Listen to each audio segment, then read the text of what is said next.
ഒറ്റയടിക്ക് പതിനായിരക്കണക്കിന് പൂക്കളുണ്ടാകുന്ന ഒരു ചെടിയെക്കുറിച്ചാണ് ഞാൻ ഇന്ന് പരിചയപ്പെടുത്താൻ പോകുന്നത്. ഈ ചെടിയുടെ പേരാണ് മണിമുല്ല. ഈ ചെടി ഇങ്ങനെ പൂക്കാനായിട്ട് ഞാൻ എന്താണ് ചെയ്തതെന്നും ഇതിൻ്റെ എല്ലാ പരിചരണങ്ങളും അറിയാൻ വേണ്ടിയിട്ട് വീഡിയോ സ്കിപ്പ് ചെയ്യാതെ കാണുക. പിന്നെ എൻ്റെ ചാനൽ ഇഷ്ടപ്പെട്ടാൽ സബ്സ്ക്രൈബ് ചെയ്യുക, വീഡിയോ ഇഷ്ടപ്പെട്ടാൽ ലൈക്ക് ചെയ്യുക, കമൻറ്റ് ചെയ്യുക. ആർച്ചിലൊക്കെ പടർത്താൻ പറ്റിയ ഒരു അടിപൊളി വള്ളിച്ചെടിയാണ് കേട്ടോ നമ്മുടെ മണിമുല്ല എന്ന് പറയുന്നത്. ഞാനിവിടെ പടർത്തിയിരിക്കുന്നത് വീടിന് മുന്നിൽ ചെറിയൊരു ഗേറ്റ് ഉണ്ട്, അതിൻ്റെ മുകളിൽ ഒരു ആർച്ച് പോലെ ഉണ്ടാക്കിയിട്ട് അതുമ്മലേക്കാണ് പടർത്തി വിട്ടിരിക്കുന്നത്. മണിമുല്ലയ്ക്ക് മറ്റൊരു പേരും കൂടിയുണ്ട്, ക്രിസ്മസ് ക്രീപ്പർ എന്നാണ് ആ പേര് പോലെ തന്നെ ക്രിസ്മസ് ആകുമ്പോഴാണ് ഇത് ഉണ്ടാവുക. തണുപ്പ്, ഡിസംബറിലെ തണുപ്പ് ഒക്കെ ആകുമ്പോഴാണ് പൂക്കൾ ഉണ്ടാവാൻ തുടങ്ങുന്നത്.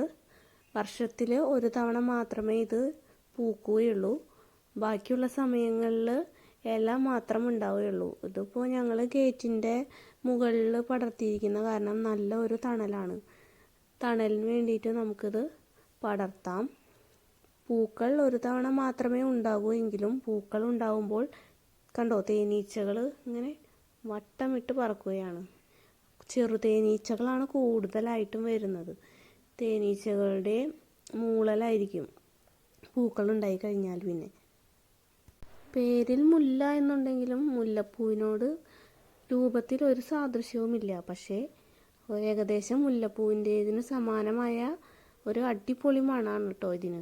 എന്നുവെച്ചാൽ പൂക്കുമ്പോൾ രാവിലെ ഇത് പൂ വിടരുമ്പോൾ തന്നെയാണ് ഭയങ്കര സ്മെല്ലാണ്. നമ്മൾ ഡോറൊക്കെ തുറന്ന് വരുമ്പോൾ മണം അങ്ങനെ മൂക്കിലേക്ക് അടിച്ചു കയറും. പിന്നെ കുറച്ച് നേരം കഴിയുമ്പോൾ അധികം സ്മെല്ലൊന്നും ഉണ്ടാകില്ല.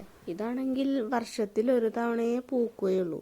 പിന്നെ പൂത്ത് കഴിഞ്ഞാൽ ഇതിൻ്റെ പൂക്കൾ ഒരു 3 ദിവസമൊക്കെ നന്നായിട്ട് ഇങ്ങനെ നിൽക്കും, പിന്നെ കൊഴിഞ്ഞിങ്ങനെ വീഴാൻ തുടങ്ങും.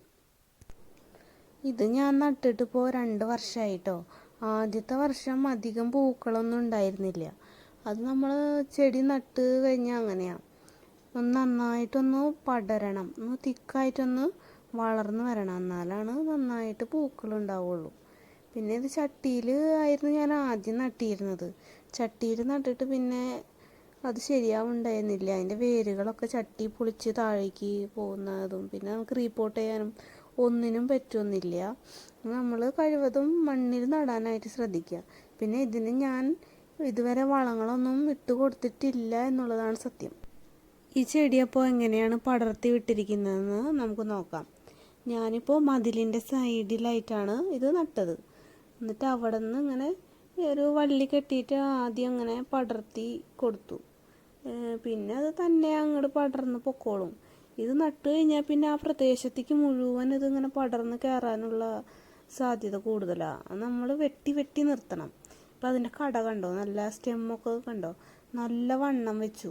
അപ്പോൾ നമ്മൾ ചട്ടിയിലൊക്കെ നട്ടിട്ടുണ്ടെങ്കിൽ എന്തായാലും ചട്ടിയുടെ പുറത്തേക്ക് ഈ വേരുകൾ പോയിട്ട് പിന്നെ നമുക്ക് വളപ്രയോഗമൊക്കെ നമുക്ക് ഇത്തിരി പാടായിരിക്കും. പിന്നെ മണ്ണിൽ വയ്ക്കുമ്പോഴാണ് നല്ല ബുഷിയായിട്ട് വളരാനും കൂടുതൽ ഇങ്ങനെ തഴച്ച് വളരാനും ഒക്കെ ഉള്ള സാഹചര്യം ഉണ്ടാവുള്ളൂ. അപ്പോൾ കഴിവതും ഈ മണിമുല്ല പ്ലാന്റ് എല്ലാവരും മണ്ണിൽ നടുക. ഇതിൻ്റെ കട എന്ന് പറയുന്നത് ഈ കാണുന്നതാണ്. ഇവിടെയാണ് അതിൻ്റെ കട. ഇവിടെ നിന്നാണ് അങ്ങോട്ട് പടർന്ന് കയറിയേക്കുന്നത്. നല്ല വണ്ണം വെച്ചു. ഇപ്പോൾ 2 വർഷം കൊണ്ട് നല്ല വണ്ണം വെച്ചിട്ടുണ്ട്. ഈ കാണുന്ന പോലെ മണിമുല്ല പൂക്കാനായിട്ട് നിങ്ങൾ ചെയ്യേണ്ട കാര്യം എന്താണെന്ന് വെച്ചാൽ നിങ്ങളുടെ മണിമുല്ല ചെടി നല്ല വെയിൽ കിട്ടുന്ന സ്ഥലത്ത് നടുക എന്നുള്ളതാണ്. രണ്ടാമത്തെ കാര്യം പ്രൂൺ ചെയ്യുക എന്നുള്ളതാണ്. പീരിയോഡിക് ആയിട്ടുള്ള പ്രൂണിങ് മസ്റ്റാണ് മണിമുല്ലയ്ക്ക്. എന്നാലാണ് നന്നായിട്ട് ബുഷിയായിട്ട് വളരുള്ളൂ, ഇതുപോലെ തിക്കായിട്ട് പൂക്കൾ ഉണ്ടാവുകയുള്ളൂ. നമ്മൾ പ്രൂൺ ചെയ്തില്ല എന്നുണ്ടെങ്കിൽ പുതിയ ചില്ലകൾ വരാനും ഇങ്ങനെ വേറെ ഒരു ഷേപ്പില്ലാതെ ഇങ്ങനെ പടർന്ന് പോകാനുമുള്ള ചാൻസ് കൂടുതലാണ്.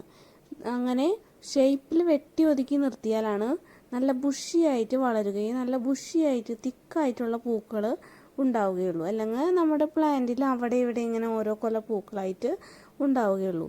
പിന്നെ ഞാൻ നട്ടപ്പോൾ മാത്രമാണ് വളം കൊടുത്തിരിക്കുന്നത്. നട്ടപ്പോൾ ഒരു കുഴിയെടുത്തിട്ട് അതിൽ ചാണകപ്പൊടി, എല്ലുപൊടി എന്നിവ ഇട്ടിട്ടാണ് ചെടി നട്ടത്. പിന്നീട് ഇടയ്ക്ക് മാത്രം ചെടി ഇങ്ങനെ വളർന്ന് വന്നതിൽ പിന്നെ ഇടയ്ക്ക് മാത്രം ഒന്ന് നനയ്ക്കും, അല്ലാതെ എന്നും നനയ്ക്കേണ്ട കാര്യവുമില്ല.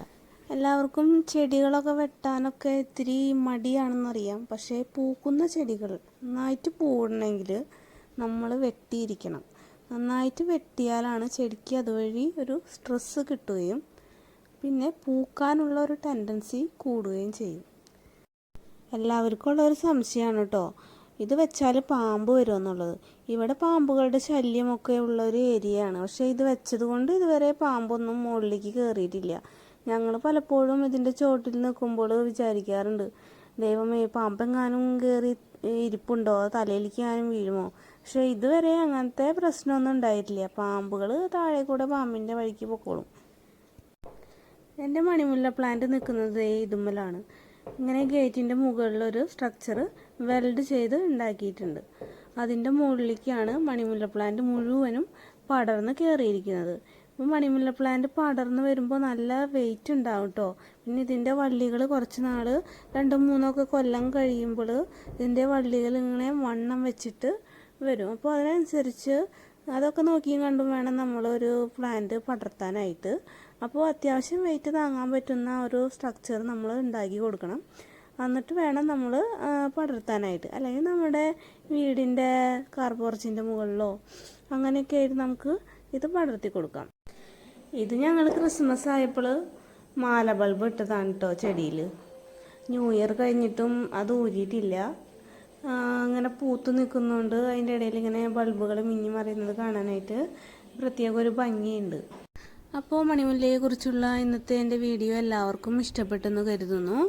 എൻ്റെ ചാനലൊന്ന് സബ്സ്ക്രൈബ് ചെയ്ത് എല്ലാവരും സപ്പോർട്ട് ചെയ്യണേ.